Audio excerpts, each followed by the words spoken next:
German Chancellor Olaf Scholz was in Ukraine visiting Kyiv for the first time in nearly 2.5 years. His last visit to Kyiv came shortly after the war had begun. It was a surprise visit, and the timing itself raises some questions and speculation on the actual purpose. On the face of it, the visit is an outreach and assurance of support to Ukraine.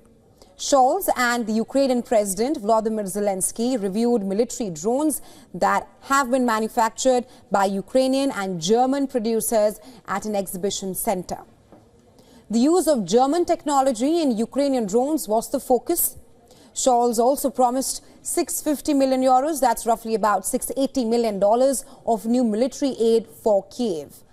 He assured that Berlin would remain Ukraine's biggest backer in Europe at a crucial moment in the ongoing war with Russia.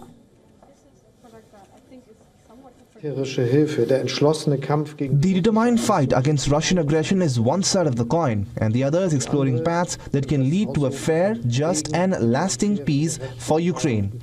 We both today talked about this in detail.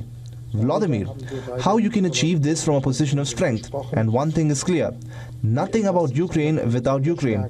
I will not allow decisions to be made over the heads of Ukrainians. Russia cannot impose a dictated peace on Ukraine.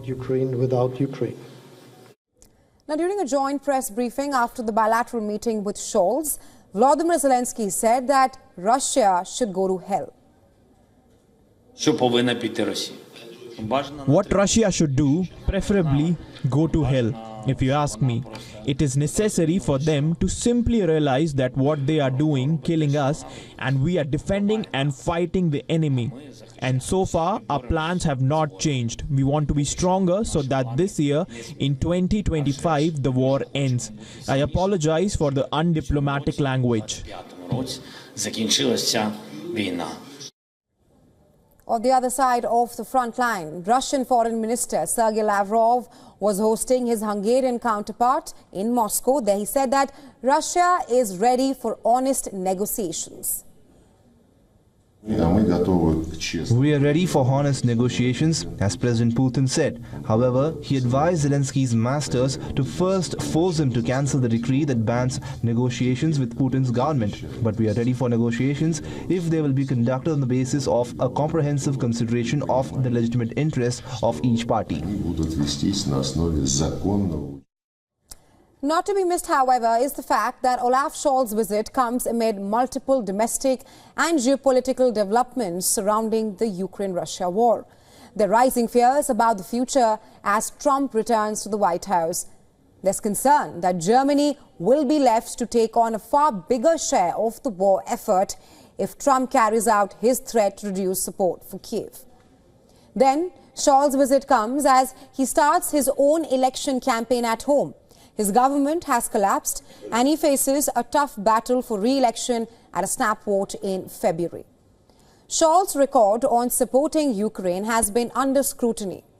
On one hand, there are voters who want him to do more to help Kyiv. On the other, a section of voters want Germany to pull back from sending weapons to Ukraine. Germany had refused Taurus cruise missiles for Ukraine, something which the Scholz opposition in Germany has been pushing for. The question being, is he looking to navigate his own constituency?